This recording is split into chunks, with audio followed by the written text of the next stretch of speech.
Dear professors, dear friends, hello everyone. I'm Ming, Associate Professor from Northeastern University. It is my honor to share my research with you. Today, I will deliver the keynote presentation titled Rate of Interfacial Reaction between Liquid Cobalt and Gaseous Nitrogen. My presentation will be delivered into 5 sections. Firstly, a very simple question. Why do we study it? Because cementite carbide is irreplaceable. In recent years, with the development of high-end manufacturing, the demand for precision machine tools and large-scale machines is growing. Cementite carbide is widely used as the tissue of industry. Meanwhile, among the cementite carbide, tungsten carbide cobalt-based cementite carbide are widely used, with tungsten carbide as the matrix and the cobalt as the bonding phase, which is prepared by powder metallurgy.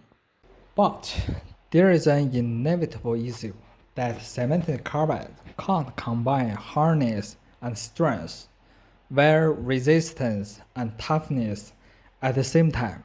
Then, chemical vapor deposition is often used to coat the surface to achieve better wear resistance and oxidation resistance.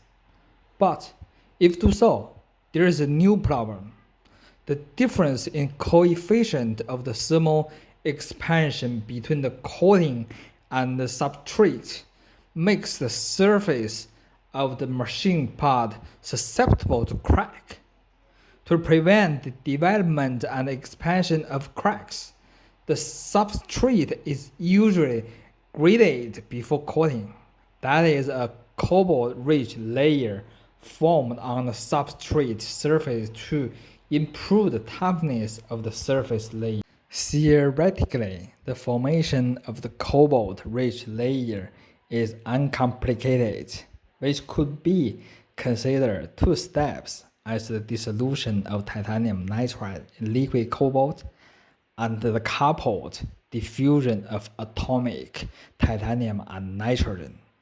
But how to precisely control the processing of the cobalt-rich layer in industrial production is not easy. To achieve this, in this study, the dissolution behavior of titanium nitride in the cobalt-rich layer of tungsten carbide, cobalt-based cementite carbide was elucidated.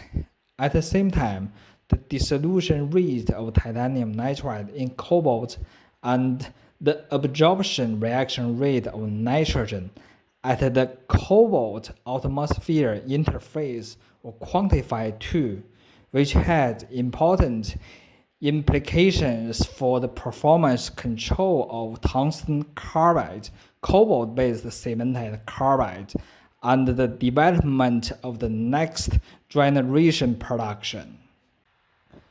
Today's report will be divided into 2 parts, which are parallel studies.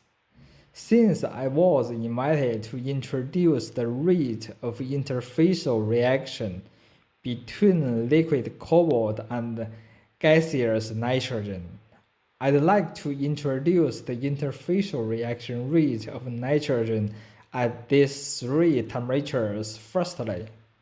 And in order to figure out the limiting reaction link during the whole sintering, the dissolution rate of titanium nitride in liquid cobalt at 1500 Celsius was also studied. After introducing the first part, as additional research, I will share this part with you too. For these 2 parts, the research contents have been published in the Journal of Metallurgical and Material Transactions B and the International Journal of Refractory Metals and Hard Materials respectively. Due to the limited time today, I could only introduce the core content of my studies, and I have to leave out a lot of details. If you are interested in this research, the full papers are available. Please feel free to contact me if you have any questions. From this slide, I will introduce the first part, the interfacial reaction rate of nitrogen. The method is the nitrogen isotope exchange reaction technique with the experimental setup shown schematically on the left figure. The input gas is a mixture of nitrogen 28 and nitrogen 30. There is a triple valve to control the gases by passing or passing with the liquid cobalt. If the gases are passing through the liquid cobalt surface, the output of the mixture will be nitrogen 28, nitrogen 29, and nitrogen 30. The stable partial pressure is measured with the mass spectrometer. About the calculation method of the interface reaction rate constant. On this page, I list several kinetic equations about the reaction, but actually, I'm not willing to introduce them in detail, since it is very difficult to understand without any foreshadowing. As shown in equation 3, the key parameters are the whole mass transfer coefficient marked as Ka and the gas phase mass transfer coefficient marked as Kg. The Ka is obtained from the fractions of nitrogen 30 in the gas stream before and after reaction with the cobalt surface as calculated by equations 1 and 2. Kg depends on the experimental geometry and the gas flow rate as calculated with equation 4. For each condition, 25 values were recorded at a time interval of 2.23 seconds with the average values shown in the left figure. The nitrogen 30 concentration was lower if the gas passed over the cobalt surface because nitrogen 29 formed. The decrease in nitrogen 30 concentration was larger at higher cobalt temperatures, reflecting a higher reaction rate. Based on the apparent rate constant and the correction for gas mass transfer resistance, the values of the interfacial reaction rate constant K cobalt are shown in the right figure. According to the previous studies, there are 4 main steps of the dissolution process of titanium nitride in liquid cobalt. Initially, titanium nitride undergoes dissolution. Then, atomic nitrogen diffuses to the liquid cobalt surface, and atomic nitrogen forms gaseous nitrogen at the gas-liquid interface. And finally, the nitrogen gas diffused from the metal surface into the surrounding. For figure out which is the limiting reaction step as shown in the last slide, proof by contradiction is considered. Assuming that step 3, the nitrogen formation, is the limiting reaction step, the concentration of nitrogen in liquid cobalt at 1500 Celsius is the equilibrium concentration as 117 ppm calculated by thermocalc, at which point the rate of nitrogen removal can be calculated by the below equation. About the real experimental conditions, 0.11 gram cobalt and 0.009 gram titanium nitride were added to the open system.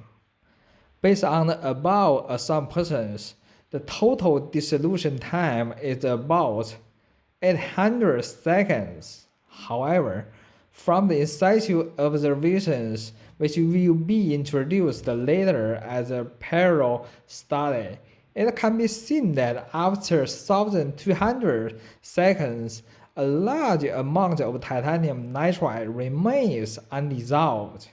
So the formation of nitrogen at the gas-liquid interface is not a limiting reaction link, but the dissolution of titanium nitride in cobalt liquid is. Next is part 2, dissolution rate of titanium nitride in liquid cobalt. A confocal scanning laser microscope with a hot stage was used to study the dissolution of titanium nitride in liquid cobalt under different gas atmospheres. The cobalt powder was charged into an alumina crucible, and then approximately 8% titanium nitride powder was added to the surface of cobalt powder. The time temperature profile is shown in the right figure.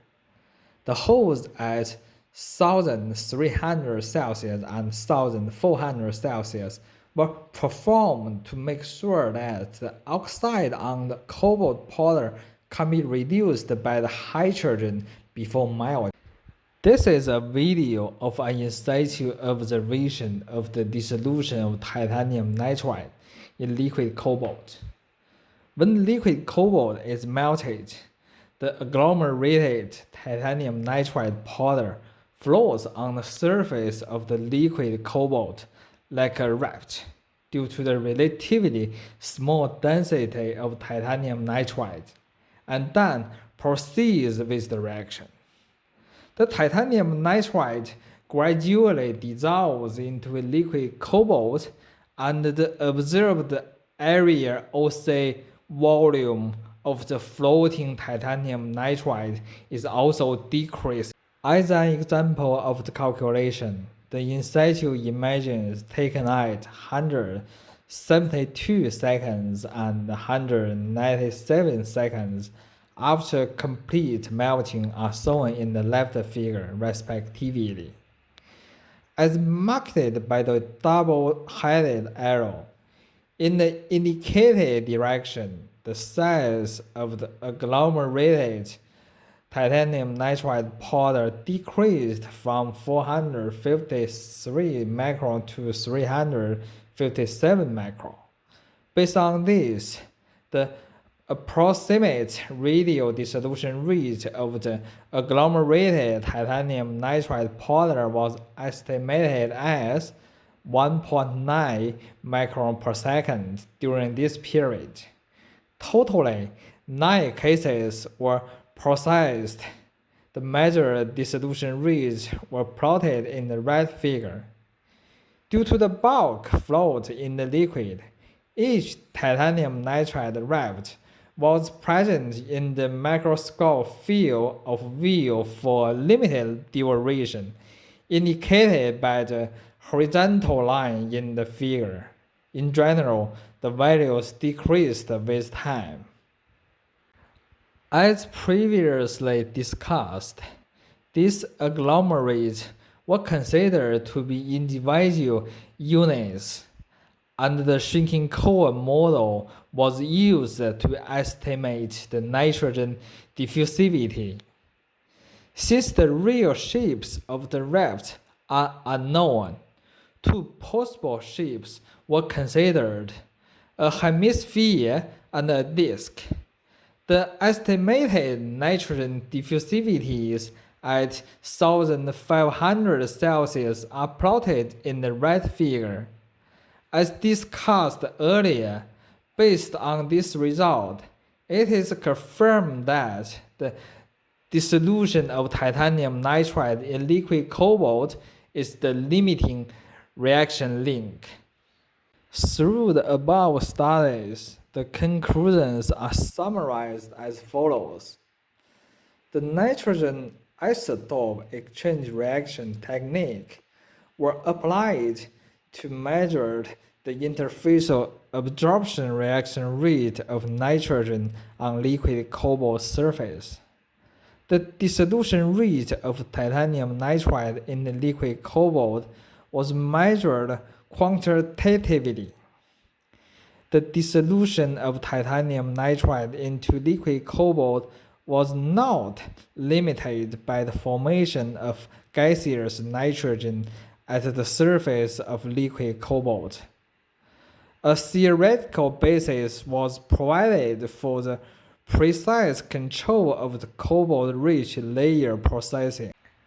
That's all. Thank you for your attention.